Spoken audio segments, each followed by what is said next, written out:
21 years of age, Hackett, the nephew of longtime NHL goaltender Jeff Hackett, appears to be destined for NHL greatness. Stop by Matt Hackett. Oh, he gets the glove back there. Yonder on the backhand centers, and a brilliant pad save by Hackett. Rob Nystrom. Oh, was that athletic? Sends it across, one-timer save made by Matt Hackett. Backward pass that won a save by Hackett. Whitney, pad save by Hackett. Towards the line, on his shooting hand. His shot, glove save by Hackett. Good movement by Hackett, who's looking more and more composed and confident as this game goes along. Hackett is stood tall in the Minnesota net.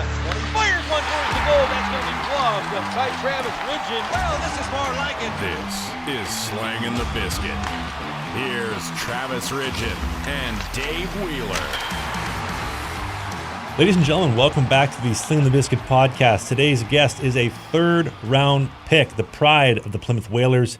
He finished his NHL career with 26 games and a .906 save percentage, a little bit derailed by a little stint with the Buffalo Sabres. Prior to that, he did a .922 in Minnesota. Welcome to the show, born in London, Mr. Matt Hackett. Hey, thanks, guys. Looks Happy good. I love those jerseys on the back behind you there. You got what do you got? Team Canada one and one from, I'm guessing, over in Slovakia? No, that was Spengler Cup. I played for Canada and my American League team. Oh, man. What year were you at the Spengler? Was that 13 or 14? Man, that rink in Davos, I have dreams about it. Does it smell like a church? It's beautiful, man. I don't think it smells like a church, but it's got that look. The wood and the wood all around the seats and then the roof too, right? It's just a beautiful place, and you know the mountains in the background of the rink. It's just a pretty special place to be. Yeah, did you meet your boy Klaus while you were out there? I wouldn't say he's my boy. No, I did not go near those guys. You get a picture with him? No. No, absolutely not. My chick was asking me the other day. She's like, if you saw Justin Trudeau in public, what would you do? And I said, to be honest with you, I'd probably get a picture with him, just so that I can get the picture and show people, like, look, I met Fidel Castro's son. I can show it to you. Yeah, anyway.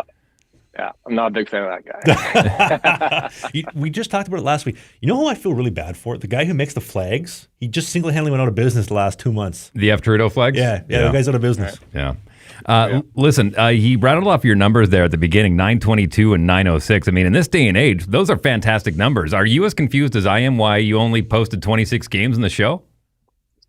No, well, it was tough because I just started feeling like I was playing really good. Even in Buffalo, like we were in Minnesota too. We were bottom of the league, both those teams. I was feeling really good in Minnesota with their system, and then I got traded to Buffalo. And that year, we tried to tank on purpose to get McDavid. I feel maybe not on purpose, but that's the way it seemed to us as the American League guys. And I just, I had a bad break. I was playing against the Bruins the one game, and Torrey Krug fell on my knee, popped my knee, and right away I knew there was some big issues. And I never felt the same again after that. I had to wear a big knee brace, and that just really didn't feel good in my pads, and I never felt the same, like I said. So it was a tough break, and it was unfortunate because I felt like I was kind of getting a feel for the NHL speed finally after a couple seasons, and it just, right when that pop happened, I was like, oh no, here we go. Well, listen, I'm sitting next to a guy who's had 2 hip surgeries. We've had Corey Schneider on the show who's had both hips done. I mean, can you give us a breakdown on the amount of surgeries and things that you've had go wrong from the lower end? Yeah, so my knee surgery, tore my ACL, MCL, and that was about a 1.5 year recovery. I never felt, like I said, didn't feel the same ever again. But, that first time dropping back down to my knees after that knee surgery was really tough mentally. I still hear the pop in my nightmares sometimes. Like it wasn't fun. Then I popped my shoulder out a couple of years later playing for San Diego. And just, a couple surgeries in 2 or 3 years. And, teams kind of passed on you after that, right? And maybe that's because I was a little smaller as a goalie. Like I was 6'2", but I was a bit lighter. I played at 170, and looking back, I wish I played at about 190. A little bit heavier. I think that would help me out. But it's just unfortunate. But that's the way the game goes, right? What do you think that sweet spot is nowadays? Because it seems like it's changed from tall and lanky to tall and bigger. And now they're going a little bit shorter, but a little bit thicker. Yeah, I mean, I just think the positions we put the goalies in these days, like the RVH and all this, isn't a very natural position to have the goalie, a human body to be in, right? So you got to be able to handle that sort of impact on the knees and hips. And, I I'm coaching these days, and all my young kids, I got 13-year-olds, 14-year-olds having hip issues, and I'm like, is this the proper way to teach it? Like, I try to bring a little more old school back into the game now with a little more VH, just a more athletic style. I think we've gotten away, kind of going off topic here, but I think we've gotten away from being athletic, and today's more boxy. Everyone looks the exact same, I find, in North America. So I think we have to bring that a mix of the old style, new style back, and lessen the impact on these kids' bodies, because there's some big issues, I think. And where do you think that starts? Does it start with that age group and kind of, you using your story as a cautionary tale for these kids? It depends how much they're skating. I got some kids right now skating 2-3 times a week, and I think it's too much. I tell them to stay away, but they won't. They want to grind and get to the OHL one day, right? So it's, as long as you take care of your body off the ice, do all the proper things, and if you treat it as a job at a young age, I think you can get away with it. But that's also like, you're spending tons of money going to a massage therapist and acupuncture, all this stuff, right? All the cupping, everything. Do you think it comes down to a little bit of genetics? Like, you have the guys like Vasi, who for some reason they're so big, but they have all the attributes to overcome that wear and tear.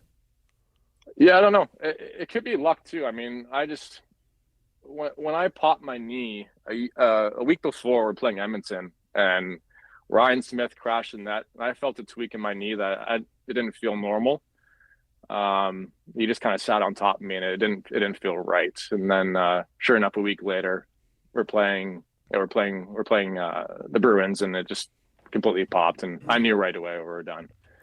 But it could be a luck thing. I don't know. I just wish that I would have played at about 190. I think that would help me out to be able to handle that wear and tear a bit more. I'm 6'2", right? So I think 170 is a bit skinny looking back at it now. Out of curiosity, I also played with Ryan Miller, and Ryan Miller was 6'3", 6'4" almost, and he was $165. So I was like looking at him as a role model, right? And being like, this is what I should be playing at. And Ryan never really had many injuries in his career. So I was like, I can get away with it. But yeah. I'm curious to know, for those that don't know, I mean, you come from some pretty good hockey pedigree, your uncle being Jeff Hackett. I'm curious to know, because he's from more of that old school style of goaltending. Have you had conversations with him about the new style and then the hip problems? I mean, is he dealing with that kind of stuff too? He's got the same shoulder issues as me. His knees aren't good, I can tell you that. He doesn't play anymore, neither do I. I don't play at all. I haven't played since my last game. He's more of a pickleball guy. Now I'm a golfer.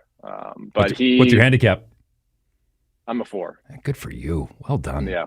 So the lowest I got was to a 2. But yeah, things started getting busy here with coaching, so I don't have as much time anymore, I should say. But no, my uncle, it was a bit different. Like, I remember as a kid growing up and going into his pro skates with him, and it was just as we're incorporating almost like basically the butterfly came in. Like, that's I'm showing my age here, but it was butterfly, one knee up, the VH and all that. So I don't know. Him not so much. His are more fluke injuries as well. I don't think, he played a bit heavier than me. He was about 190, 6'1". But his injuries, I guess, the knee issue for me was the biggest problem.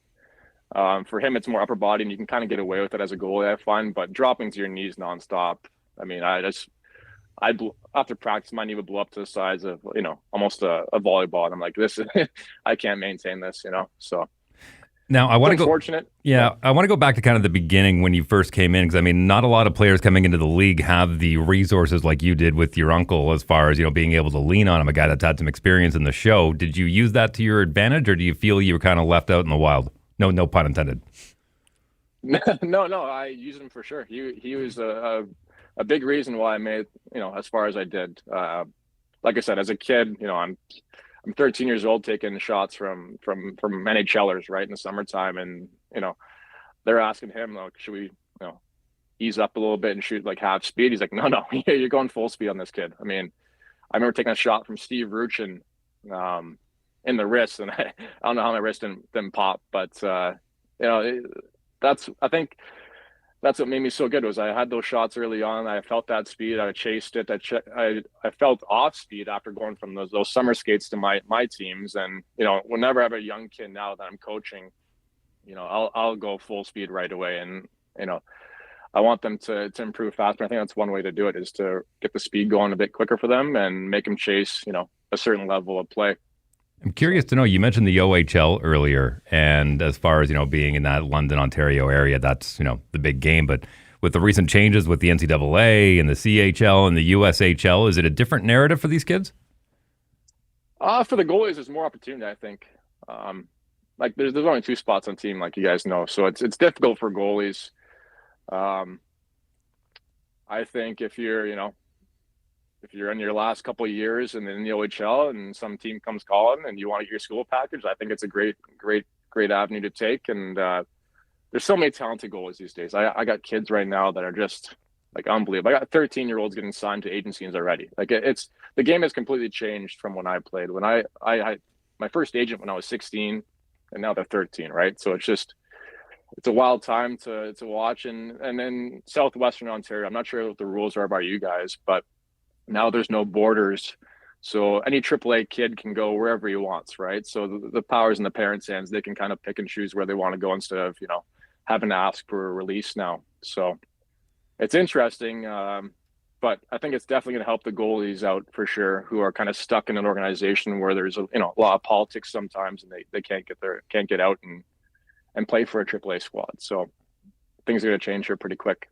I mean, I was in the spot that I was in because basically that exact same thing. We did it. My mom did it under the table where you weren't supposed to be changing catchment areas, but my mom had a friend, found a P.O. box. Oh, we live in that area. Now we're playing for that AAA team as opposed to the loaded one at the other end of the city, and who knows where I end up if that doesn't happen. So I think it'll be great for a lot of kids. And it seems like the shorter guys specifically will get opportunities with the new CHL NCAA rules, and a lot of the late bloomers that maybe you're an okay Western League goalie, but now you get the full opportunity to go to 25 instead of 21 at the NCAA. What are you seeing with that as far as giving the goalies the time to develop? I think it's important. When I was in the OHL, I was playing at 16 with Windsor, and I didn't feel ready yet. I knew I was overwhelmed. The speed was pretty quick for me. My numbers were not good, and then got traded, half a season later to Plymouth. And I started slowly getting a feel for it. Had a great goalie coach there, Stan Matwig, really helped me out. Got my footing there. But it just, goalies, it takes a little more time sometimes to figure out the pace and to get comfortable. I mean, if you go from a AAA goalie to a junior B, now the puck handling is quicker. Your decisions have to be that much faster. The shots are quicker, yeah, but I think we can get away with that. I think most kids have really good reflexes when you're a AAA, going into your junior B years in OHL. They're good enough with their reflexes. It's a play reading thing, and it's a timing it's a timing thing. I think that's it takes time to get used to it, but some goalies can't do it, some can.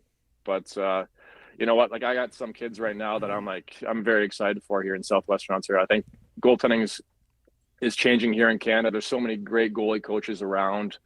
I think in the next few years it'll get pretty exciting. So I love asking this question. I want to go back to when you first get signed by Minnesota. You go in the 3rd round. I'm curious to know what your state of mind was there, and what was your first big purchase when you got that NHL money? You feel until you see the taxes come off, you're like, I mean, it was. I had a good signing bonus. I'd worked my whole life for this opportunity, and the first thing everyone does is they go buy a car, right? So I was lucky enough to have a guy on my team who owned a Jeep Dodge dealership. So I bought a Jeep from the showroom floor, a Jeep Wrangler. That was my first big purchase, and don't ask me if I regret it or not. But how much was she? It wasn't cheap back then. I think it was around 40 grand, 42. You still have it? Which, no, that's the problem. So I got to my first year pro in Minnesota. So I was down with Houston, and you get to the car parking lot and you see all these Audis, Mercedes, and the Tahoes and all the nicer cars. I'm like, oh shit, I gotta get rid of this Wrangler and get something nicer. Even though it was a beautiful Wrangler, it was raised up, had the big tires and everything on it. You see all those cars and like, oh, I can afford something better. So I bought myself an Audi S4 like a year later. I'm like looking back, like, what was I doing, right? But I'd go to cars in my Jeep Wrangler, and my coach at the time was Mike Yo, great coach. We had him in Houston, and I was going to games with my doors off, the top off, and a suit, my aviators on, and he said no more of that. So I bought the Audi, and it was a little more professional. But listen, yeah. I'm sure you were as disappointed as I was when Houston lost the Aeros, man, because they've got a fantastic history of hockey, and I hope they get at least the American League back there, because I think that's a real missed opportunity for hockey. It was a great spot to play. I really enjoyed it. I'd go live there in a heartbeat right now. I mean, if Canada becomes the 51st state, that's one of the places I definitely consider moving to is Texas. I felt very safe there. The people were just so nice, respectful. But yeah, the hockey. I mean, my first year pro there, we went to the finals and we faced Ottawa's farm team, and we played. Actually, it was me and Robin Leonard, both our first years. We were both the starting goalies at that time. But the fan base was unbelievable. I think we're getting like 12,000 a game there in the playoffs, and regular season too is packed. But we played in the Houston Rockets arena, so it's a big rink, right? So I hope they bring hockey back there. Texas is a great spot to live. The people are, like I said, are awesome, and hockey is growing there. I mean, there's a lot of kids there that I still keep in touch with that I coached a little bit while I was playing, that are having great minor hockey careers and moving on to be great people just because of the game of hockey, right? So I hope they go back there. And this episode is awesome, but it would be a lot better if you could hear it with crystal clear audio, which is why JLab is the presenting sponsor for this show and the presenting sponsor for this episode. Crystal clear audio. We're talking their sport wireless earbud. Whether you're looking for something for training, you're looking for something at the gym, JLab has it all. With the sport earbuds, we're talking 20 hours of Bluetooth playback. They're sweat-proof. They have a no-slip strip, so they grip on nicely, and noise canceling for crystal clear calls. The over-the-ear headphones have 40-plus hours of active noise canceling, 70 hours of audio playback without the active noise canceling on.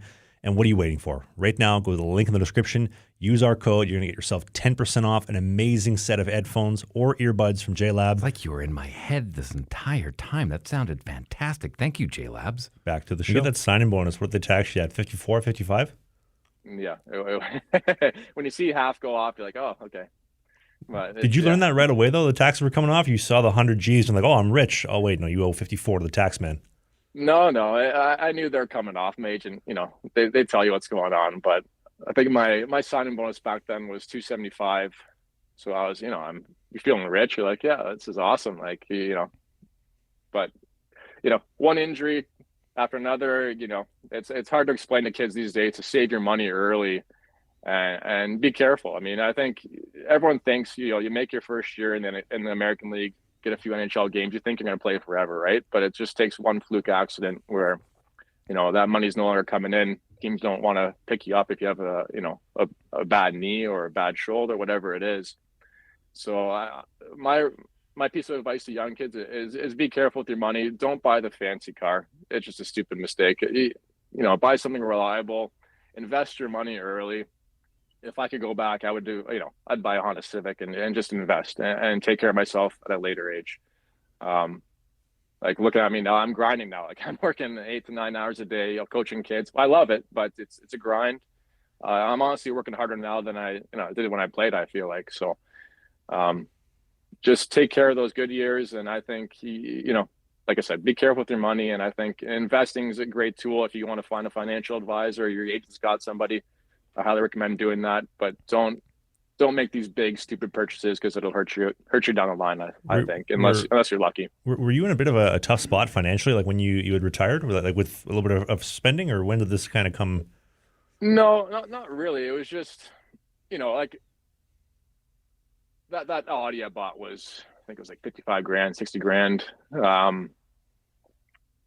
I just think I felt like I was the prime of my career. I felt really good at NHL speed. I was like, okay, I'm about to sign a decent contract. All of a sudden, second last game of the year, my knee pops.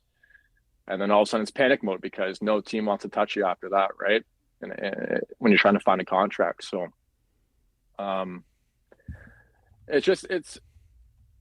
kids will shake their head and roll their eyes when you say this stuff to them sometimes, but they don't really understand. I felt really good. I felt like I was in great shape, like nothing could go wrong. And all of a sudden one fluke, and there it goes, right? So I went from making $250 a year in the American League, which is great money. I was having to, even though I was in California getting taxed, to shit. The next contract was nowhere near that. So it's a scary position to be in when you get that injury.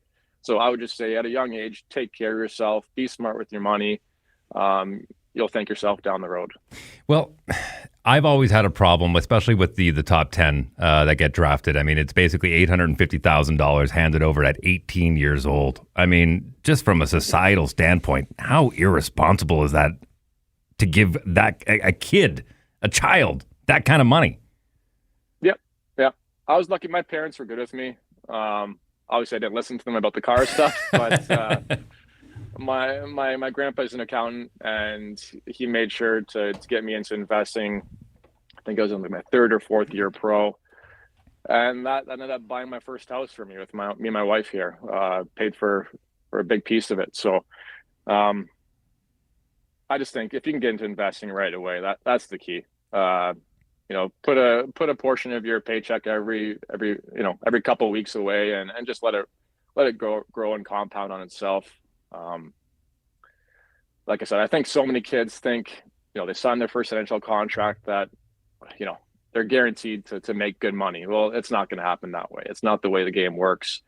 You might have a couple bad years. It'll take you time to get that nice paycheck you finally want. And when you get it, then you want to spend like crazy because we're so young, right? And we just think like, it's going to keep going on forever. But, I'm a great example of a guy that was at the height of his career, finally figuring out the game, felt awesome, and then boom, it's gone, right? So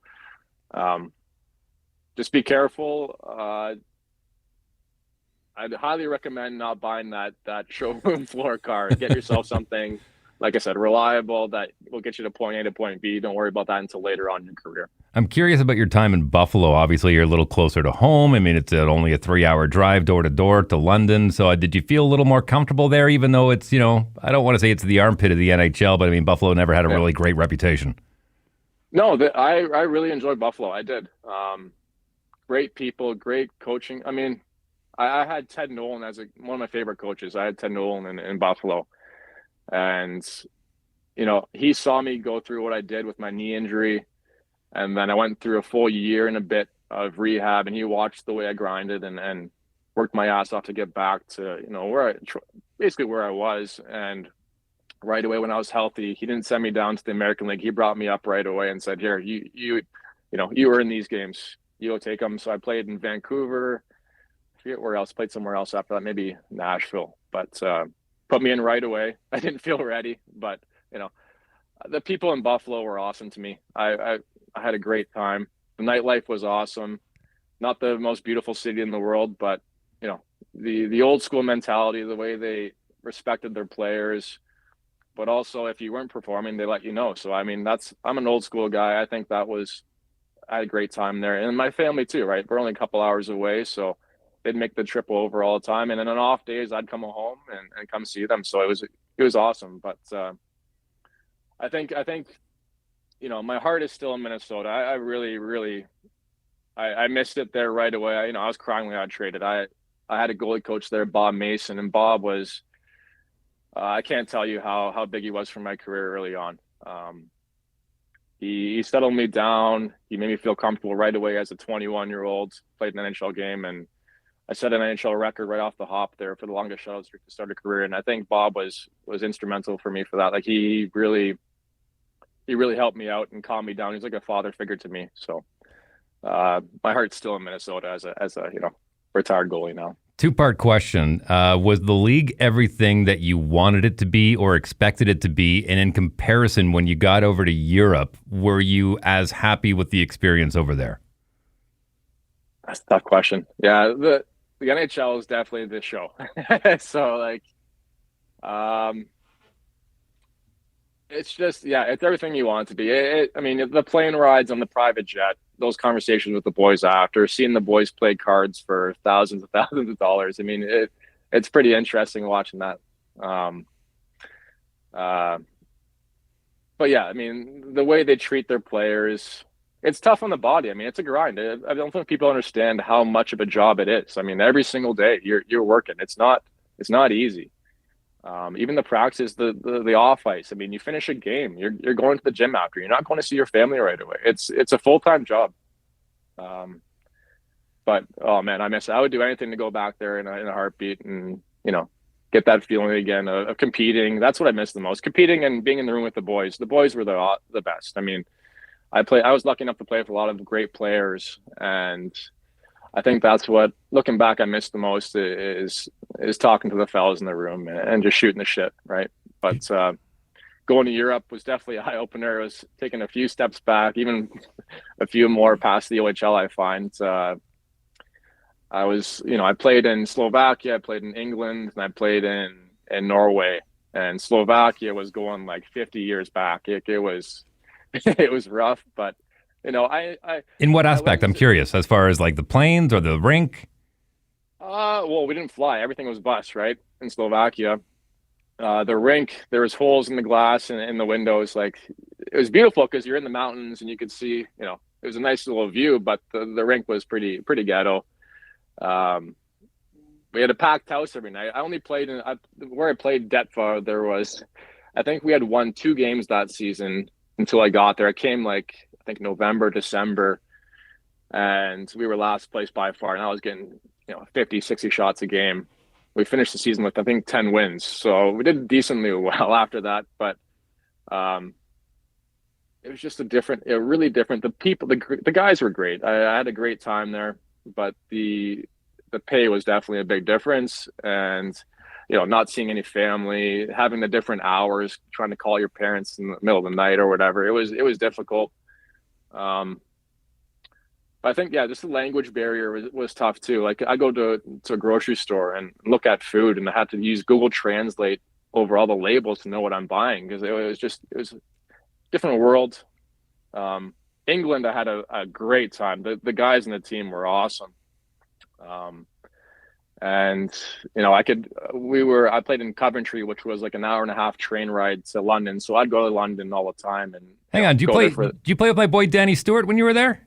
He was the coach. Yeah. Okay. Yeah. All right. Yeah. I love Dany. I respect Dany. I gave him a hard time. I was a bit different back then. I was a very intense goalie, so I felt bad for Dany dealing with me sometimes. But Dany he knew his shit. I think he's still there. Yeah, hard as nails, that guy.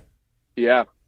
But yeah, great coach. Runs a tight ship there, and the boys certainly respect him. So, did you find that during your playing days, you mentioned basically willing to give up anything to go back and do it again? You find a lot of it was you're on your purpose, you're on your mission, you're on your pursuit of achieving excellence in sport and in hockey and the top league in the world to be a top professional level athlete. And there's this constant 24/7 relentless pursuit towards that goal, but then you retire and coaching doesn't quite do it, or being a dad, being a husband, the day-to-day doesn't have that same level of intensity and accomplishment worthiness of playing the National League. You got to refine your identity. Yeah, it took me a couple of years. I love coaching now, man. Like, I get up every day, at 5 a.m. I'm pumped to go coach my kids. Like I said, I got some really talented kids now that I think are going to go top 3 or 4 rounds. For a goalie, that's amazing in the next couple of years here. But you see the improvement, month after month, year after year, and you're like, it's very rewarding. And I never really saw myself as being a coach at a young age. I was very shy. I didn't really talk much. Even when I played, I didn't think I didn't talk much. I was very, focused on my gig, focused on my role. A little hard on myself sometimes, a little too hard on myself. And, I try and take the good and bad from my career and pass it along to my kids and make them, make sure they don't make those same mistakes I did. Scare the shit out of them. Basically, yeah. Yeah. But, these kids are locked in these days, man. Like my AAA kids that I have they're fully committed. It's a different game.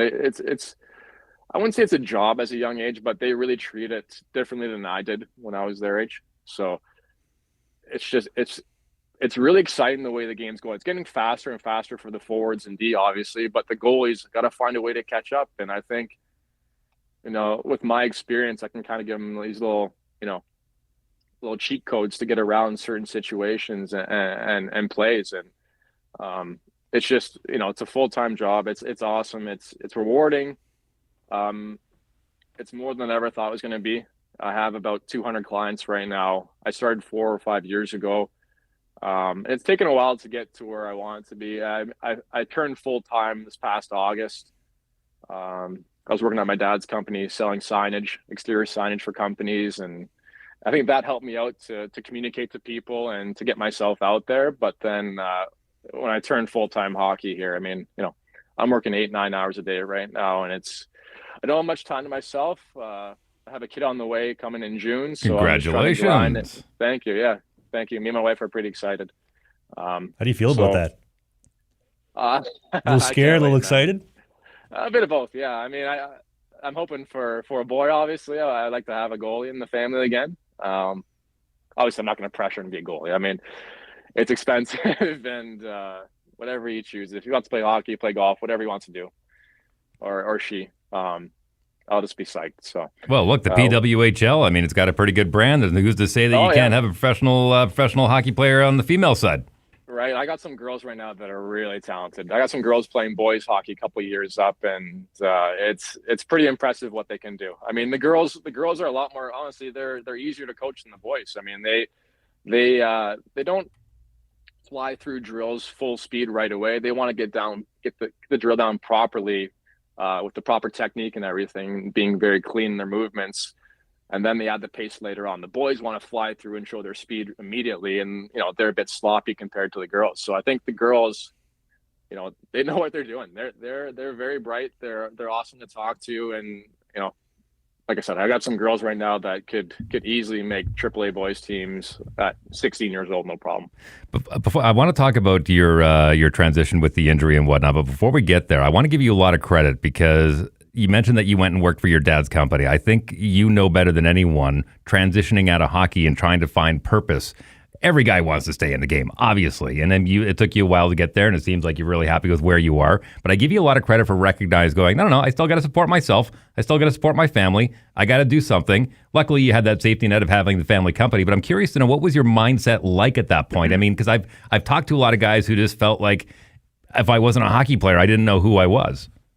Yeah, it was definitely a weird time in my life. I wouldn't say depressed. I was just kind of, bummed that everything finished the way it did, because I felt like I had a lot more to give, to the game. And like I said, I felt like it was the height of my career. I was playing great, and all of a sudden that knee injury hit, and everything just changed overnight, it felt like.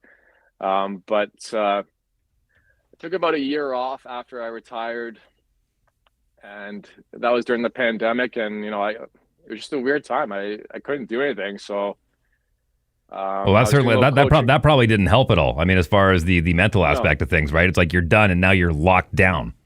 Yeah. And I was never really a political guy before that. And that it basically, when I was told I wasn't allowed to go into an arena and coach a kid, I was like, oh, I got political real quick and started being like, well, why can't I do this? Well, what's wrong with this? And no, I was lucky to have my dad there, and I was there for 2.5 years, learned a lot from him. It was definitely a weird time. He still had pictures on his wall in the office of me playing, for Minnesota or Buffalo, and just seeing those pictures every day, like, it hurt me. Like, it was like, oh, fuck, like, I can still play. Like, even today, like, I have a hard time watching hockey. Like, I love the guy. Darcy Kemper I was a 3rd round pick to Minnesota my draft year, and Darcy was 6th. And, love Darcy, great guy, but seeing him on TV still, I'm like, I can play with him, I can do it, but the body says otherwise, right? So it's just difficult. And when the game is done with you, it's like you can't. I felt sorry for myself for a little bit, but you can't do that. You got to move on. You got to find a way to support your family and dig deep and find a way to do something else. So I'm lucky enough to find to be able to find coaching as a great career, and something that, like I said, I love to get up in the morning at 5 and go see my kids. It's the best thing in the world. I want to go back to the pandemic really quickly. What was your process like not being allowed into rinks, and how did you navigate that? It was a weird time. I mean, I certainly am not. I'm not a liberal. After how they've treated us the past, 9 years. But for me, when I woke up to politics was about pandemic, so 5 years ago. It was weird. It was, I'm coaching kids in their backyard in their rink instead of going into an arena where I felt welcome before, and they listen, man. We all did things that we just did. We did things we had to do in order to continue doing life. You know what I mean? We had to, man. Like it was up. It wasn't. Looking back, like I don't know how anyone didn't see the propaganda flying at our face all the time. Every day you turn on the news, and it was just like, how are we not, realizing what's going on here? This is not right. Something's fishy here. So, like, I have a lot of friends. Took nothing against people who took the vaccine. Nothing against them, but I don't know anybody that doesn't regret not taking the vaccine. Not one person. Right here. Yep, right here, right in the back.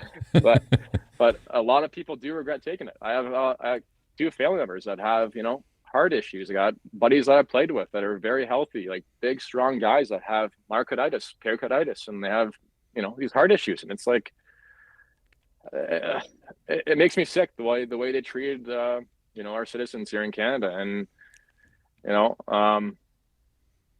I'm not sure if it's because I've traveled the world. I lived in the States, but at that point, I wish I was in the States. So I wish I was part of some freedom state where a Florida or a Texas where they gave you the choice. You can do what you want, but if you're afraid, stay home. If not, go out and do your thing, work. When I was in Sweden, I remember going over there, and I'm sure you had a similar experience as well, but being in Canada from March of the beginning of the scamdemic until August, going over to Sweden where they had the Mall of Scandinavia, 10,000 people door to door, wide open, the rinks were open, everything was fine.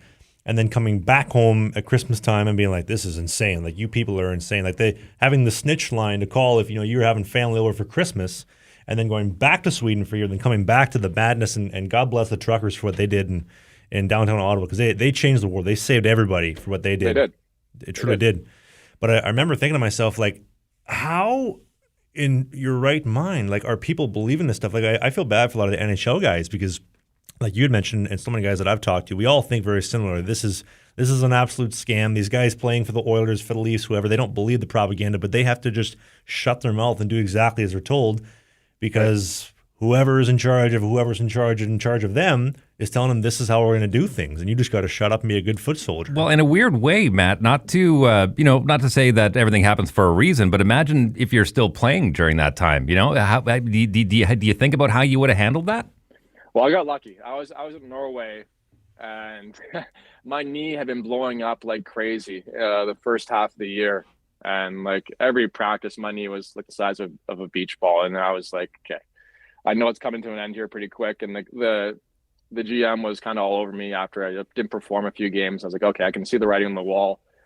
So what he did was he canned me, but didn't want to give me my full pay for the season. But in my contract, I was guaranteed the whole money, right? So I got a lawyer.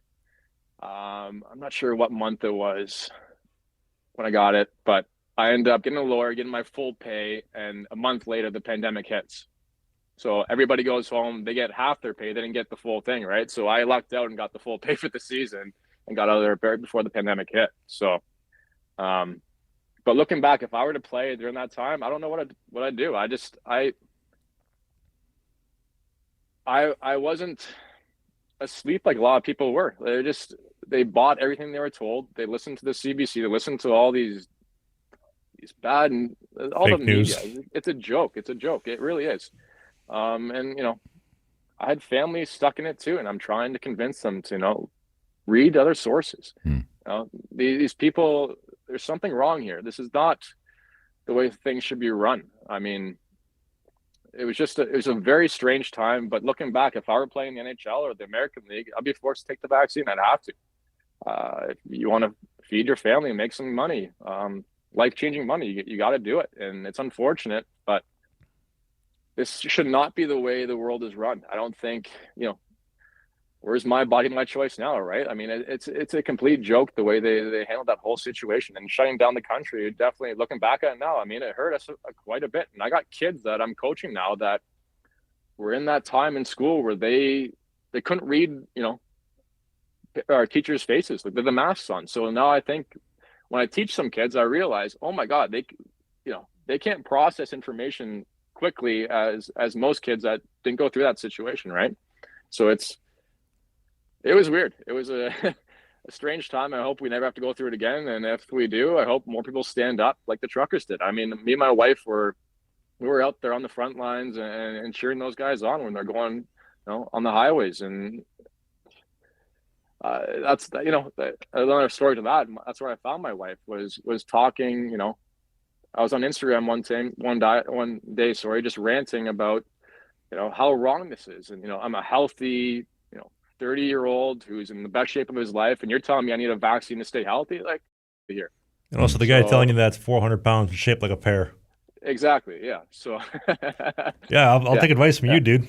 Yeah. So that's where, I got lucky. I found my wife. She was following me and she reached out and she's like, hey, you want to, want to go on a date sometime? And, I got very lucky, find the my perfect partner, I guess. Good for you. Well, I'm happy to hear that, and congratulations on the upcoming baby. I'm excited for you. I got 2 at home, and it's the greatest thing in the world, man. I want to stay on this topic, but I want to shift a little bit, and I'm curious to know. And I've had a lot of friends who have played in the show, the American League, overseas, and when they get injured, they said there is a distinct difference the way European teams and North American teams handle that recovery.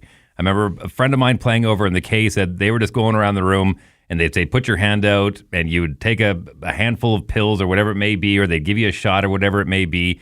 And I'm curious to know, especially after your injury, where did you find that recovery, and where was your head at? And because obviously you hadn't met your wife yet, so you didn't have someone to lean on for that. Yeah, I was by myself. I was single at that time. Well, both my injuries were North America, so I was in the American League and NHL. And I being in hockey, you see injuries all the time. You see guys breaking bones, broken jaws, everything. And the first thing the league does, back then, was they give you, oxys, like the strongest pill to take care of that pain. And I saw a bunch of guys that were getting hooked on them, and I was like, you know what, I can't do this. Like, what else can I do? And I was taking, I think it was hydrocodone for the first couple of weeks of my knee injury. And I was like, you know what, this is making me feel really, really different. I didn't like it. So I'm not sure if I should be saying this right now, but I got a prescription from a doctor back then to do medicinal marijuana. And that really, really helped me. And it wasn't addicting like the pills like I saw my buddies on. And started doing that. And sure enough, I think it was like the second week of since I got that prescription, I get to the rink the one morning in Buffalo, and there's a drug testing post on my stall. So I'm like, oh shit, here we go. So I tell the NHLPA guy, okay, you're probably gonna call me back here in a couple of days. I mean, I had just taken some edibles that morning. I knew I was gonna test positive. Sure enough, I get a call a couple of days later from the NHLPA, and they want to meet with me in Niagara across the border. So I go meet with the guy, and he's like, you okay? I'm like, yeah, I'm fine. I'm doing great. He's like, so why don't you want to take the oxy? He's like, well, I told him the reason why, and film prescription. He's like, oh, good for you. Like, I'm glad you're taking care of it and worried about your health. And, this is back before when weed wasn't legal. So I was terrified. But he's like, just so you know, like, you're the highest we've ever seen NHL history. I'm like, oh shit, like, what's gonna happen here? But he's like, no, you're all good. Like, don't worry about it. We're really happy with the route you're taking. And they were great about it. They were awesome. And they said, okay, well, when you're done, what we're gonna do is we're gonna put you on a program where we test you every 2 weeks and see if you get off it. And sure enough, I had no problem getting off it. So I think with injuries, guys have to take care of themselves. I mean, in hockey and if you go to a doctor these days, all they do is push pills. Like, that's not the secret answer to everything. I mean, there's different ways to take care of yourself, and don't be afraid to stick up for yourself and say, hey, I don't feel right with this because it's making me feel a certain way. And if you got to find something else, make it work. I'm hearing a commonality here between what we talk about with the scamdemic and then also with the injury road. Do you feel a lot of guys are afraid to stand up for themselves and just say, this is not in my best interest, I'm going to question this? But a lot of guys aren't allowed to question it. Do you feel that's true? I just think they're not they're afraid to ruffle some feathers and make their GMs and their coaches upset by making a certain choice. So everyone's kind of keeping their mouth shut and just doing what they're told. I don't want to drop names here, but I was in touch with a lot of guys during that time that were still playing, and they did not want to do it. None of them wanted to do it. But they end up taking 2 because they had to, right? So it's just, it's unfortunate. I hope it never happens again. It was wrong. It was not the way we should treat people in the world, I think. You feel the NHL treats guys like assets, meat on a hook. You're useful as long as you're useful, and then once you're not, who are you again? What do you want? Okay, bye. Maybe a little bit. I mean, they still treat us well. I mean, if I were to call into Buffalo or Minnesota today and be like, hey, guys, I'm coming in for a game. I want to bring a few of my guys with me to come down to the room. They'll take care of you right away. They're great like that. But I think the government forced these guys' hands to make an example out of them and be like, hey, these guys are all taking the vaccine. It's cool to do it. Like, you can do it. You'll be okay, right? And, these sports leagues, I think they make an example of those guys because a lot of kids look up to them and, they knew they'd get to us that way, I guess. Well, to me, it was very Roman Colosseum as far as, are you not entertained? I mean, when we were going through the pandemic, it was make sure they have sports so they have something to watch. And so these were players that were kind of forced into a situation that maybe some of them didn't want to do it. You know what I mean? Like maybe they didn't want to go play and take the vaccine, but it's like, no. If you're going to be part of the program, get out there and play. You have to. I mean, what are you going to do? Say no and then not make any money? I mean, what was Bertuzzi? Tyler Bertuzzi. Him and Rogers are the only 2 that I can think of that said, no, I'm not doing that. I'll do what I want. Yeah.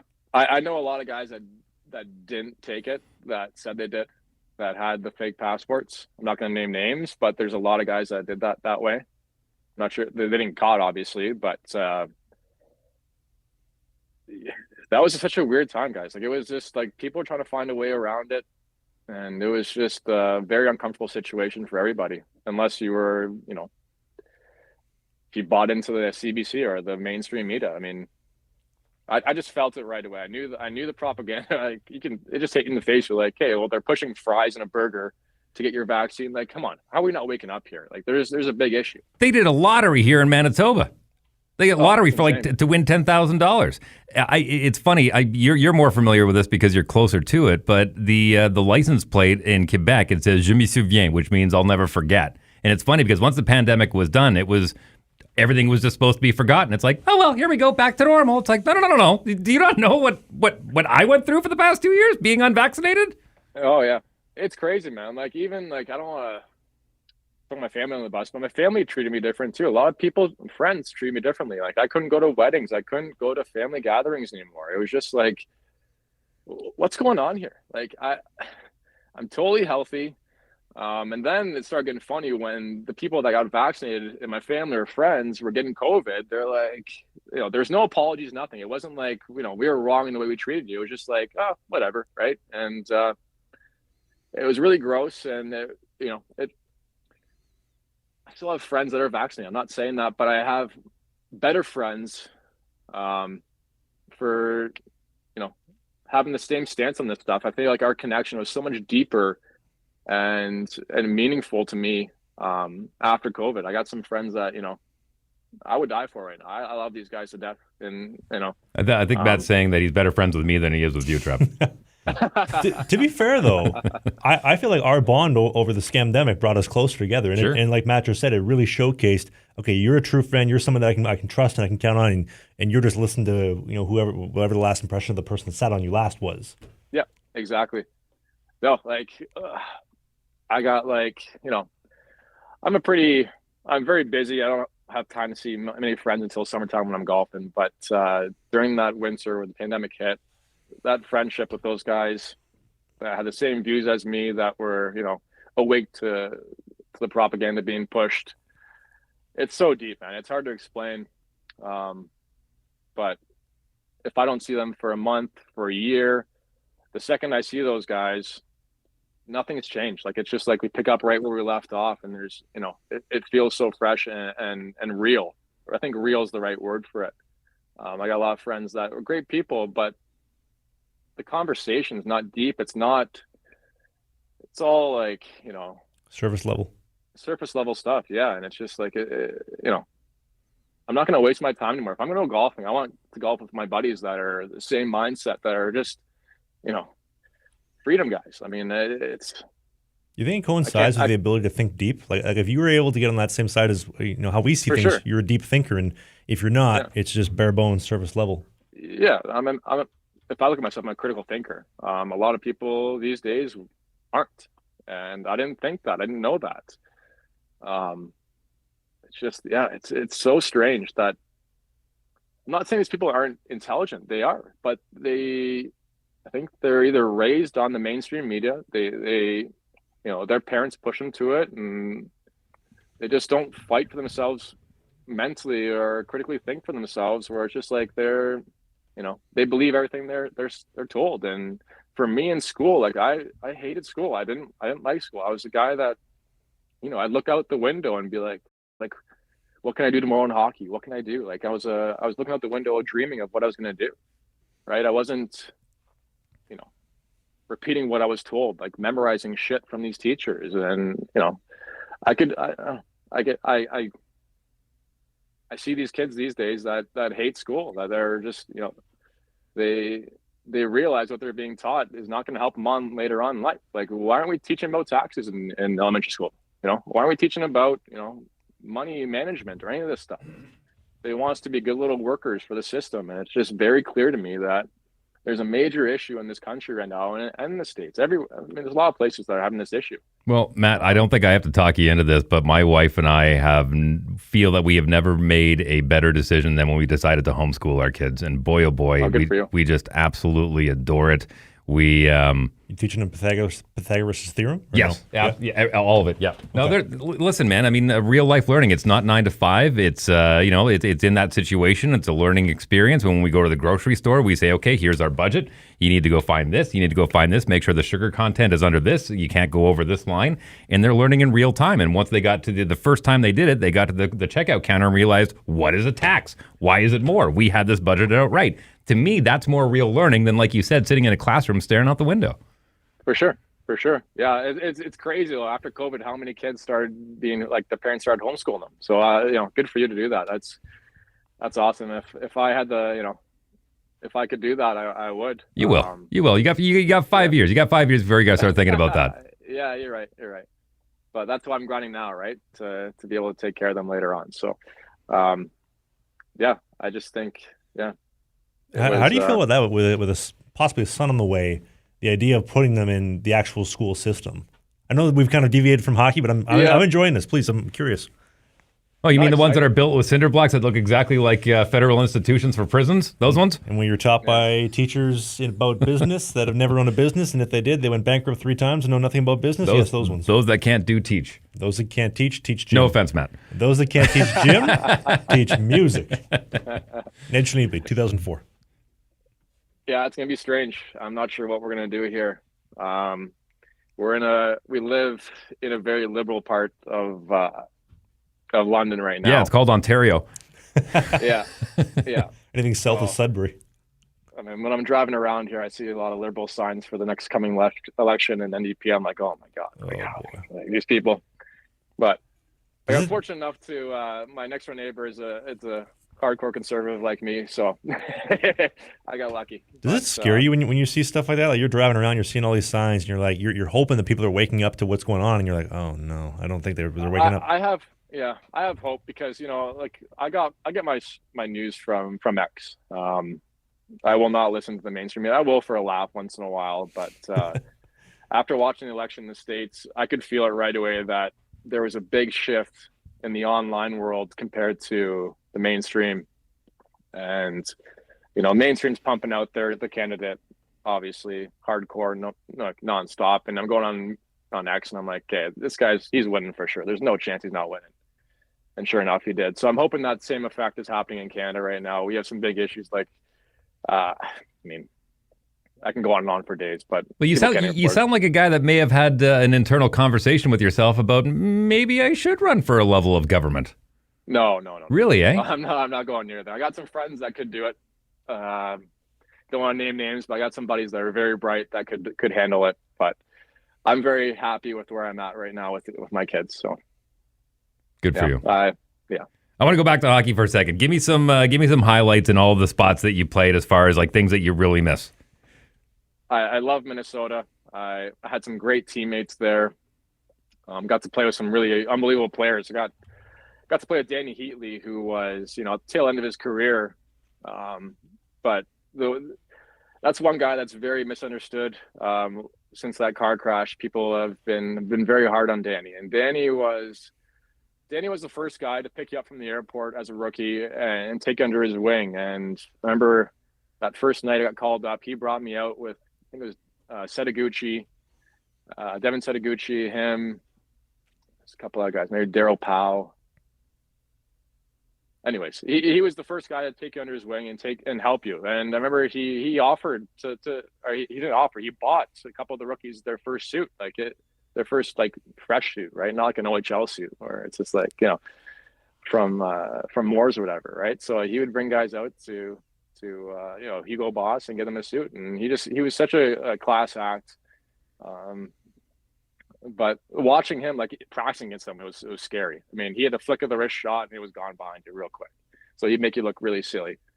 But I played with Mikko Koivu, Booguard was there still, rest in peace. A lot of fantastic people that taught me how to be professional early. Another guy when I was in the American League was Patrick O'Sullivan. Patrick O'Sullivan, I'm not sure if your viewers know most of the story, but was not treated very well by his father. And this guy was one of the best people I played with. He really cared about the young kids. I remember my first year, we're in the finals. First series was against Ben Bishop with St. Louis, who they were Peoria at the time, and we beat Peoria, I think, in 5 games.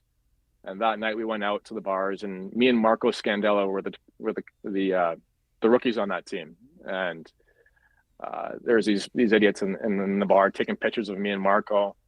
I remember Patrick going over to the guy with his flip phone, took his phone, and he's like, let me see that. And he grabs it and just snaps it right in half in front. I'm like, that's awesome. That's my leader right there. But there's just so many good guys I played with. It's hard to keep track. Well, I mean, Dany Heatley, I think he nailed it on the head after that car accident with Dan. I mean, you just can't be right after that. But I mean, one of the most talented players to ever grace the ice, that's for sure. Oh yeah. And he got nervous for people don't know this, but every single game he was nervous. He wasn't comfortable anymore. Remember he'd put a towel down in front of him by his skates, and he'd be gagging and puking on this towel before every game. He'd be taking his drink and gagging it up. And I'm like, man, it's pretty cool to see a guy like that who's scored 50 goals in this league, and he's still nervous going into an NHL game. So, and I got some stories about him on plane rides that I can't share, but he's just a wonderful human being. Are there any you can share? I'm curious with the Heat Daddy. No, I can't. Well, how about when you're on the planes? What did you order? Because you guys got great chefs and great meals. So were you a lamb guy? Order, right? There's just options, right? You have your steak, you have your chicken, whatever you want, it's there. If you have a game next day, you have a few days off. There's beer, there's wine, whatever. You have a good time. You get your cab to take you home from the plane, and all is good. But yeah, the funniest plane rides were when guys got into tilts and they got hit pretty hard in the face. And then you turn, you're on the plane ride home, and then all of a sudden, an hour into the plane ride, you turn over and look at them, and their face is just out to here, right? So because of the air compression. Oh yeah. But it's just I wish I lost my phone. I was in Hawaii after one of my last years in the American League, and I dropped my phone in the water and lost it. So it's too bad I don't have all those pictures still. I'd send you guys a couple pictures to put on here, and yeah, a lot of funny stories like that. Amazing. No, listen, I'd be remiss if I didn't ask, because I'm wearing the hat today, but coming in and playing in Manitoba against the Moose, I heard from a lot of American League guys that was one of the best spots to play. Yeah, we had a great time. The fans were great. I forget the name of the bar there. There's a great bar. Whiskey Dicks? The boys went to Whiskey Dicks. That was awesome. We go there every time. I was only there a couple times, I think 2 or 3. 2 in the American League, 1 the show. But Yeah, there was a big difference between the American League and the show. Like when it was a full house there, the place was rocking and it was terrifying. There wasn't many rinks I was really afraid to play in, but that was definitely one of them. Luckily I didn't get put in that game, but yeah, it's a cold place obviously, but the fans, they know their hockey, they love the game. Is that in Buffalo or is that in Minnesota? I think that was in Minnesota. Another guy you played with that's got some legendary stories around him is Tyler Seguin. Yes. Yeah. Tyler was, well, his draft year, it was Tyler, right? Tyler, who was the best there. It's crazy to me that Tyler did not make Team Canada that year. You want to talk about politics in hockey. There's a prime example of a second overall pick that can't make Team Canada. Like, get out of here. There's no way that should happen. But Tyler he still is, obviously. He's a very special player. A guy that's faster with the puck than without it almost. So like I think I had 7 assists my 1 year with him because I just, I do a bypass play where the two forwards come hard at our defense. So we just set a play up where he'd be on the half wall and I'd bypass both those guys and pass to him at the hash mark, and he's gone 2-on-1 real quick. So he was a lot of fun to play with. Very intelligent kid, and still obviously playing. So he's done really well for himself, obviously. But yeah, super talented kid. Very fun to play with. Yeah. I'm curious if there's ever any security outside the hotel rooms, outside the Seguin residency when you were playing with him. No. I heard stories. There were so many ladies outside the door trying to get at him. They'd have security being like, "No, Mr. Seguin's going to bed." I don't know if that's true or not, but I haven't seen that. No. No. Okay. Well, see off Reddit, right? I'm curious though. You mentioned Booguard. You played with Derek Booguard as well, the Boogeyman. Well, I was in the training camp when Derek was there, and I shook his hand one time. That was the extent of our conversation. I think I was 20. But his fingers went basically like past my wrist here, and I'm just like, looking up at this guy like, holy shit, like what an animal. But I played with a lot of heavyweights in my career. He was one of the scariest for sure. He was probably the scariest. Like I said, rest in peace. Great guy. Another guy I played with was Brian McGratton, who was another scary human being. He was in San Diego, and that year we had Brendan Montour and Shea Theodore as our defense. So we went off in the offseason and signed a bunch of heavyweights. We had McGratton, Stu Bickle, Shane O'Brien. Obes? Who else? Tim Jackman. Like we were the most terrifying team in the league by far. So no one would touch those two guys because if you hit Montour or Theo in the corner, 3 seconds later there's McGratton coming over the bench or Stu coming to beat the piss out of you. So it was I think if you brought the heavyweights in your American League team, if you brought 3 or 4 heavyweights and you had these top end young kids on your team, they can do whatever they want. I think that's a great way to bring them into the league. Give them a little space early on and then let them get a feel for more, later on with the more contact stuff. But they didn't touch those kids. They'd never touched them. You mentioned the politics of hockey, and man, as much as it's changed, it really has stayed the same. I always tell the joke, what's the difference between a hockey mom and a pit bull? And the answer is lipstick. And I'm curious to know how you're able to kind of navigate dealing with kids this age when you've got parents who are as much invested, not only financially, but emotionally into their kids' future. Yep. It's a lot of emailing, a lot of messaging every day. And there's some that just I got no time for anymore. I really don't. If your kid's 13 and you want to talk about gear, that's not my job. Go talk to somebody that knows gear and stuff. But they want the best for their kids. I get it. But also, I love the parents that let their kids, deal with me directly. And, it's between me and them. If they want to share it with their parents after and tell them what they learned and what we talked about, cool. But let the kid and me build that relationship and grow it. But I get why parents want to be very hands-on now. It's the kid's future, and I'm not sure what I'm going to be like when we have kids here, but I'm sure I'll be pretty similar. But fortunately enough, I know the game very well. So You got anything else for Max? I got a really selfish question I want to ask him before. I still got a list of questions. You go for your question first. What do you think of the TGL? I don't know about it. I love watching golf, so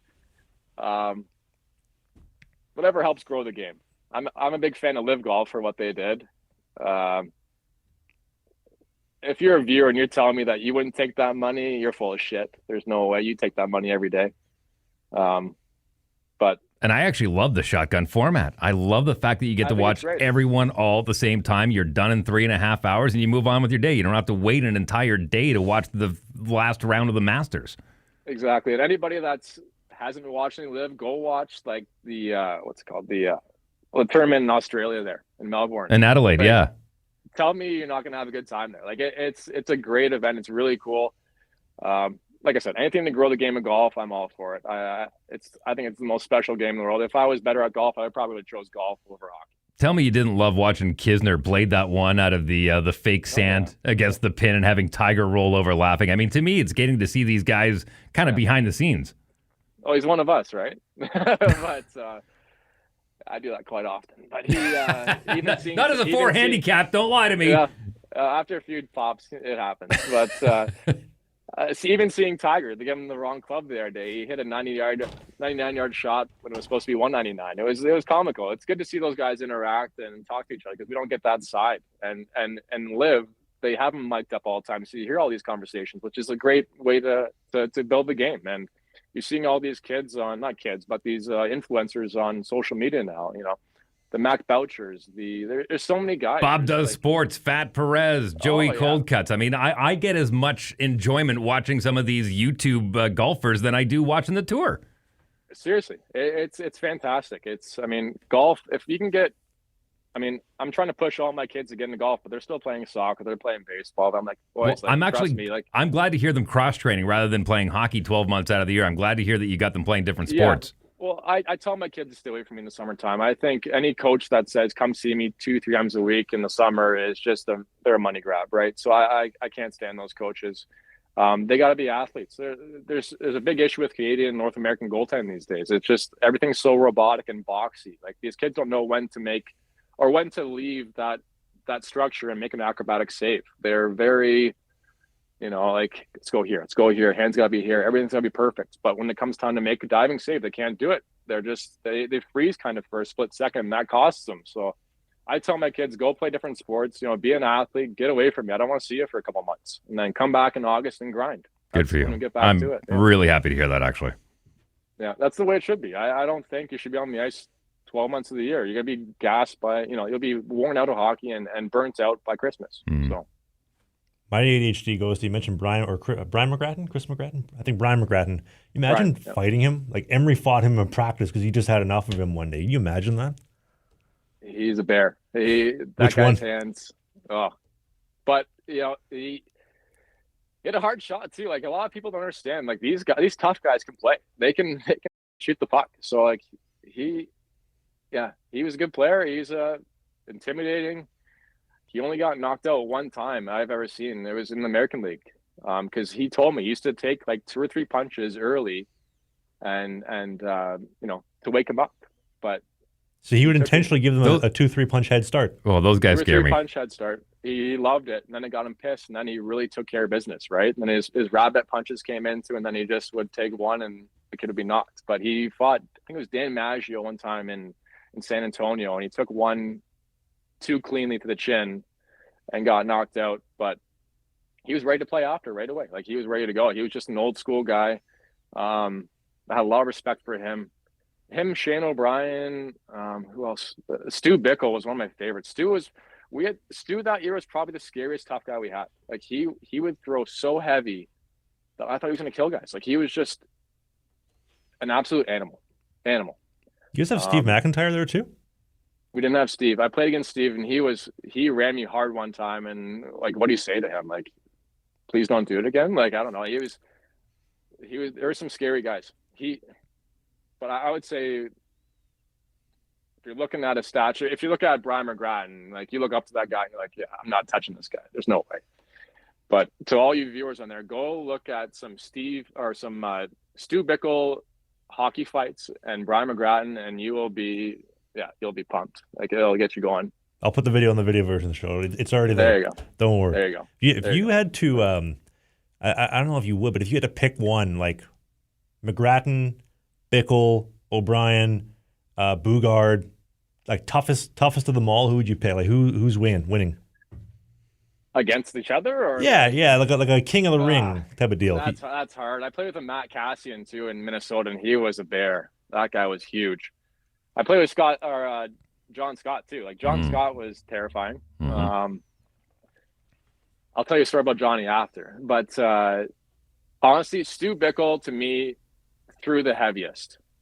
He was a bit small. He was 6'4", a bit smaller than those guys who were 6'6" or 6'5", right? But when he punched you, he was trying to really, really hurt you. Like, it wasn't, I'm trying to knock you down. It's like, I'm trying to knock you out every single punch. And I remember it was a line brawl, first face off. I think he was in New York. Anyways, go pull that up, and it is unbelievable. Like, he is nails, this kid. Like, I'm saying kid, but he was absolute nails. I think he's coaching now. But if you want to go a little off topic here, John Scott. Best fight ever was against Patrick Kane in the All-Star game, hands down. Do you remember the game against the Leafs? Do you remember the Leafs game? Oh, the wood chopper on Phil Kessel, or Phil Kessel wood chopping him. Phil Kessel, yeah. Were you in that game? I was backing up that game. So before that happened, like, or it might have been after, I can't remember. It's like 10, 15 years old now. Anyways, Ryan Miller and Bernier are playing. So I see Bernier start edging up to like top of circles, and I'm asking coach, like, you want me to get in here? Because like, Millsy's making $8 million a year. I'm making $750. Do you want me to take care of this? I'll jump the bench right now. And he's like, no, stay here. And they get into it, and they have a good fight. And then right away after that, I think it's when, there's a TV timeout, and all our tough guys are on the ice, and they're looking at our head coach, I think it was Ron Rolson at the time. And they're all like, green light, coach? And then he's like, yeah. So sure enough, the face-off's right in front of me, and he's talking. I see Johnny talking to Phil. He's like, Phil, I'm going to jump you right now, man. He's like, no, you're not. And sure enough, he turns around, drops the gloves, and all hell breaks loose, right? I've never heard Toronto's, the ACC or whatever it's called now, that loud in my whole life. Like, it was wild. It was exhibition game, and it was just pure chaos. It was amazing. Wow. John Scott, man, he was definitely punching down on that one. Oh, yeah. I think he had 4 or 5 guys on him. Like, it was crazy, right? But, wow. And Phil Kessel with the fadeaway just chopping wood like he's a lumberjack in the Northern Ontario forests.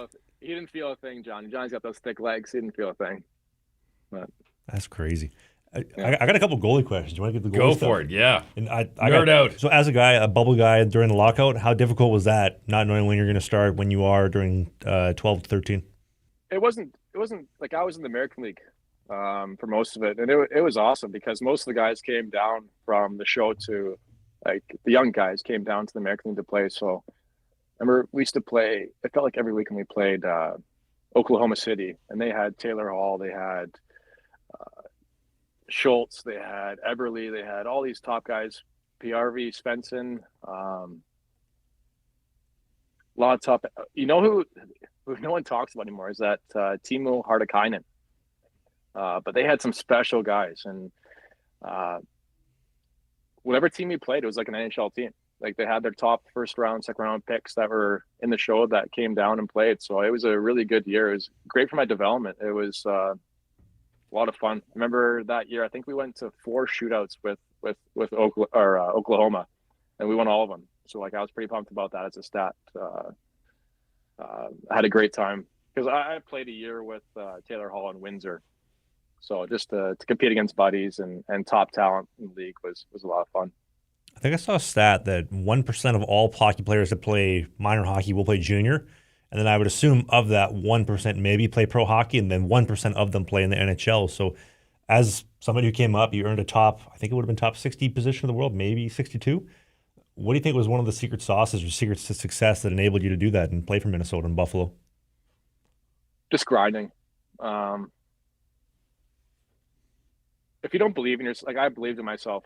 I was lucky enough to have my uncle at a young age where I could see the way he carried himself and took the position very seriously on and off the ice. in summertime especially. I was working out 5 days a week, but you have to be the first on the ice, last off, always in the weight room. If I had a piece of advice for any kid that's trying to crack the lineup or get it there full time, is to you gotta be in there, and it has to be a priority to take care of your body and to really make it known while you're there, where you call it that you want to stick there, and that it's not just, okay, I'm doing my job, the bare minimum, I'm getting out and going to the golf course or whatever, right? You have to take it seriously, do your video, and I don't know. I just think my work ethic was very strong, and my belief in myself. I really believed in my abilities. You're getting me emotional because I miss the grind. I miss feeling that those competitive juices, I guess. But you mentioned you found your identity in coaching. How long do you think it took you to find that after you retired? Couple years.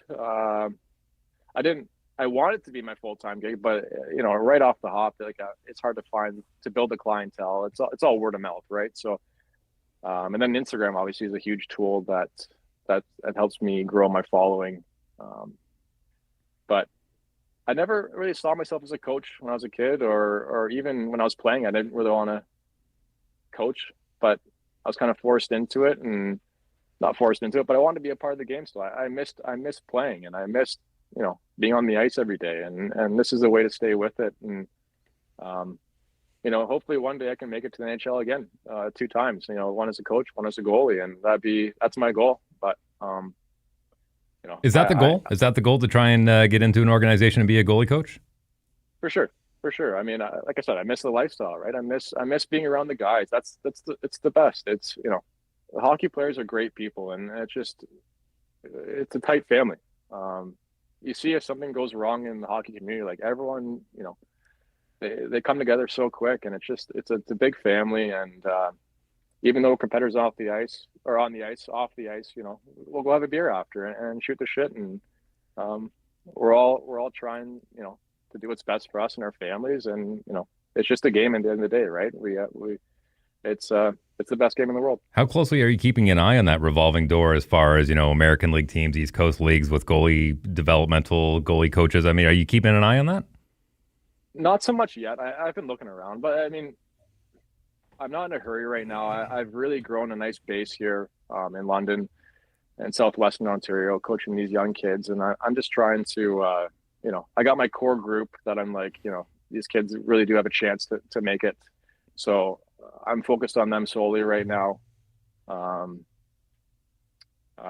It's just, I don't think with my family right now, it's the right time to be pursuing those type of jobs. I don't think moving away is the right choice. I want to be really involved in my kids' life. So I think with what I have right now, it's a great spot.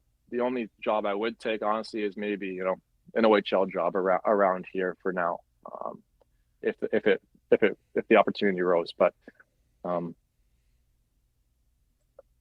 it's tough. I'm really committed. Like I said, I'm really committed to my young kids. I got some kids right now in Sarnia, and I do all of Sarnia AAA hockey, and there's some really special kids over there right now that I think are going to go pretty high in the draft. And then also in Huron Perth, another great organization that's really huge on development, and we're doing a fantastic job with their players. So it's just really cool to be dug in here around Southwestern Ontario and watch these kids grow from 11 years old to their draft year. And I think knock on wood, I think a couple will get picked pretty high here, and hopefully will make a difference down the road for Hockey Canada. As a goalie coach, what do you think of the stat that I threw out? I'm throwing out for a little bit, but that roughly around 70% of NHL goals are scored by the goaltender getting out of the way. Do you have any thoughts on that? Yeah, that's true. So do you think I'm spot on with that, or is that BS? No, I think you're right. I one thing I teach my goalies is, the 2 keys you should be thinking about in a game is getting your feet set and tracking. And that's the 2 keys, right? So if your feet are set for a shot, okay, now we're activating the hands, we're good. But if you're moving as the shot's coming, that rebound's gonna be difficult to get to now. And it just makes everything a lot more sloppy. So I think, for an example, Jack Campbell, nothing against him, he's a great goalie, but the guy moves way too much, and that's why he's not in NHL anymore. The game's too quick. If you can get there and set your feet like a Jake Ottinger, or my favorite of all time was Carey Price. Carey would get to his spots early, set his feet, and wait for that shot, almost lazy, like when a player looks at him, right? He's waiting, he's not moving, but he just got to his spot early. He set his feet, and now he's come at me, right? But that's why I teach my kids. It's all about play reading, right? If you realize that shot's coming, I'd rather you get your feet set a little more shallow and react to it than, moving on out like every AAA coach tells you, come to the top of your crease. Well, no, set your feet first and then make your way out if you can. But if you realize, like I said, that shot's coming, then stop a little more shallow and use your athletic skills. Use your hands, use your feet. Carey Price's goaltending was just such a work of art. One of the things that comes to my mind, I don't know if you would agree with this or not, but his head movement and the fact that he would use his head more so in the second half of his career, but he would like lead it like a snake. Like everything followed the head. The head was always in position, and his level change, there was never any level change. The computer was always the same height. And like you mentioned, with Jack going up and down, he's moving all over the place, and he's almost like kind of shimmying. It's hard to make the save when the computer is always recalculating, even as you're making the save. For sure. But again, easy for us to sit here and critique, on a Google Meets call on a podcast. When you're playing the NHL, it's a lot more difficult. Yeah. Well, I don't know if I could play it in today's speed, honestly. Looking at how fast the game is on TV, I'm like, holy shit, like this is getting wild. And it seems like all they want to do is help the forwards and defense out with their gear, and they want to hurt the goalies, right? So they're making it smaller and smaller, and then they're making their pants rounded, and they're just trying to make it harder for goalies. So we got to find a way as goalies to beat the system, and that's why I'm teaching my kids to be more athletic and to not just rely on being boxy all the time and making that first save, but also being able to make the second one if possible, right? So it's a very interesting time to be a goalie and to be a goalie coach, because the game is changing so quick. But I don't know. I haven't been to any Hockey Canada camps of coaching camps and stuff. It's more of just the way I was, brought up with my uncle, and I'm kind of passing that along to my younger kids, and it seems to be working so far. So we'll see how it goes in a few years when they get to the OHL. Did the NHL reduce knee stack size when you're playing, or has it been pretty stable like during your whole playing days? No. So when I got to Buffalo, they went from started doing was they measured from your ankle to your knee and knee to your hip, and that's how tall your pad could be, right? So guys tried to find ways of making that pad sit a bit higher on your pad on your leg. I remember going to that first set of smaller gear in Buffalo, and I felt silly. I felt really, really strange. But yeah, I remember. You can blame Garth Snow for all that, by the way. Who had the biggest gear of all time? Like, get out of here, man! Like, or like a Roman Cechmanek, right? All those guys, they had some, JSG Gear. They were boxy. They were massive. I remember the old knee flaps. Mm-hmm. Like I miss those things. Those are great. The thigh boards? Yeah, the thigh boards. Yeah. But yeah, the game's just changed so much. The gear is changing, and you know what? Even though it's getting smaller, like the gear is getting better and better for these goalies. Like, it's too bad it's so expensive. I mean, I think hockey should be it for everybody, but it's just the way the game's going, unfortunately, I guess. But the gear is really good. It slides so well. It seals perfectly. It's almost to the point where these goalies don't have to use their stick anymore, which is a big problem. I find they just rely on those pads, kicking the rebound out to the corners with speed, that they don't use their stick. And I'm like, well, the occasional one's going to walk their toe and it's going to the slot, so what are we going to do about that? And now I'm getting their hands more involved. And like I said, more athletic. I think there's a reason why these Russian goalies, the Swedish, the Finnish guys are a lot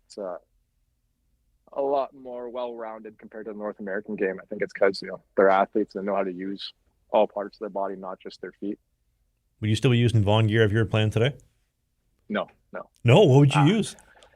Well, Vaughn just paid me a little bit of money, so it paid for my beer money in the summertime, right? Nobody else paid me. What kind of a deal did they give you? I wasn't much. It was like $5 or $10 grand. But I was lucky as a kid. I kind of want to show respect, because as a kid, my uncle said, "Don't pay me. Give my nephew free gear." So as a kid, I got to go into the Vaughn factory in London here and pick out whatever gear I wanted and customize it. So I kind of just want to stick with them and say thank you for all those years of the free gear, right? But if I were to choose today, I'd probably go Bauer. I like Brian's too. Brian's got some nice stuff coming out. Not the biggest fan of Warrior. Vaughn just breaks down, I find. And I don't know. I just find the other companies have really surpassed them, and Vaughn kind of just stuck to their one or two products and haven't really tried to tailor with it or mess with it too much. And I find CCM and True just too boxy. When you had the deal where they giving you free gear throughout the year and then a couple bucks on the side, that was it? Head to toe, pad, glove, stick, blogger? Whenever I needed something, they give it to me. Probably go through 3 sets a year. And then I'd have a practice glove and a game glove. So I'd probably have like 3 gloves at a time usually. So 1 practice and 2 games. V5? Or is that a Vision glove I think you used? Vision, yeah. Vision? Yeah. Do you have a favorite set you used? My San Diego set. I forget the names of it. Like I'm not a gear nerd like all like everybody else is. Like I just like what look good, and I don't know. A lot of kids are against black, like dark gear these days, but I love having a nice set of dark gear with a flashy color in it, like an orange or a red. The guy in Buffalo there, Pekka Ukkonen, like his gear is just I love that stuff. I love a good dark set of gear. It's crispy with that vintage. I like for the parents these days too. Like if you want to resell your gear, get the dark stuff because no one can see how dirty it is, right? So that's my personal opinion. Well, that's awesome, Matt. It's been fun. Yeah, this is a pleasure, man. It was nice getting to know you. Thanks for having me, guys. I really enjoyed this. And if people want to find you at Hackett Goaltending on Instagram, get in touch, right? You got it. Yeah. Thank you, my friend. Well, thank you, everybody, for watching. This is Sling the Biscuit. This is part of our summer interview series. That was Matt Hackett. We do new episodes every single Sunday at 11 a.m. Eastern, 10 in the Prairies. It might be 9 in Saskatchewan. They don't do daylight savings. It's 9 a.m. in Calgary, 8 a.m. in the Pacific Northwest. I'm Travis. That's Dave. We'll see you next Sunday.